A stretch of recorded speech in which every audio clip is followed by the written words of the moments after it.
Məktəblilərin yay tətili valideynlər üçün ciddi problemə çevrilib. Bütün gün kompüter qarşısında oyun oynayan ya da küçə-bacadan yığışmayan uşaqlar nə dərəcədə faydalı istirahətlə məşğuldurlar? Tətillərdə uşaqların gündəlik həyatına sadə və sistemli şəkildə təhsil elementi daxil edildikdə onlar həm öyrənməkdən zövq alır, həm də yeni dərs ilinə daha hazırlıqlı başlayırlar. Təhsil üzrə ekspert Elşən Qafarov bildirir ki, yay tətillərində valideynlər məktəblərlə mütəmadi olaraq əlaqədə olmalıdırlar.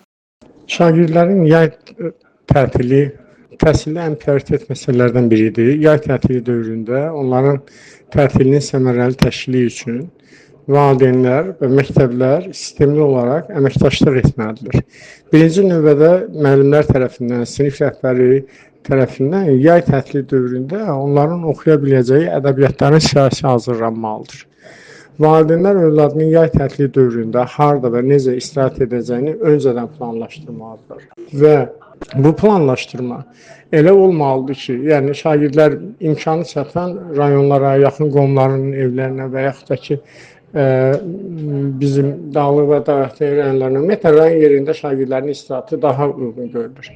O valideynlər ki, imkanı yoxdur, demək, övladlarını rayona göndərmək, heç olmasa burada övladlar üçün bir qrafik müəyyən eləməlidirlər ki, günün müəyyən saatlarında, gündə ən azı 2 saat, səhər çağı və yaxud da axşam saatlarında şəhərin müxtəlif parklarında, açıq havada, təmiz havada yəni gəzsinlər. Yəni şagirdlər bu dövrdə daha çox açıq havada olmalıdırlar. Eyni zamanda şəhərdə olanlar onların dənizə getməsini, yəni günəş enerjisi qəbul etməsini təmin etməlidirlər. Mövzu ilə bağlı vətəndaşlar arasında sorğu apardıq. Yay tətilində ən çox daçaya gedib dincəlir, məsələn bizim uşaqlar. Sonra idmanla məşğul olurlar, kursa da gedirlər. Dərsi yəni ki, buraxmır, biz hər dəfə məşq edirik.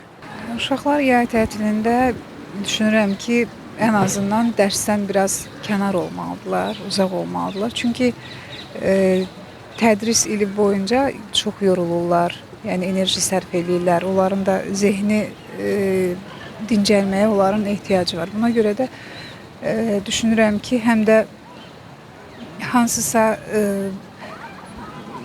səfalı bir ərazidə istirahət eləməlidirlər, təbiətin qoynunda. Uşaqlar üçün qabaq lagerləri var idi. Uşaqlar lagerlərə gedirdi. İndi ərəcə bir cürlə telefon, internetdir. Uşaqlar oyuna məşğul olurlar. Uşaqlarla top oynayır, dostlarla oyun oynayır. Bəs dərslər barədə təkrar olunur, dərslər yoxsa? Dərslərimi də təkrar edirəm. Qeyd edək ki, araşdırmalar göstərir ki, yay boyunca təhsildən uzaq qalan uşaqlarda əvvəlki sinifdə öyrənilən biliklərin unudulması müşahidə olunur. Bu səbəbdən də şagirdlər yay aylarında istirahət ilə yanaşı təhsillərini də davam elətdirməlidirlər. Havar Şəfiyeva, Cuma Kazımov, Leyla Səməndər, Yeni Azərbaycan TV.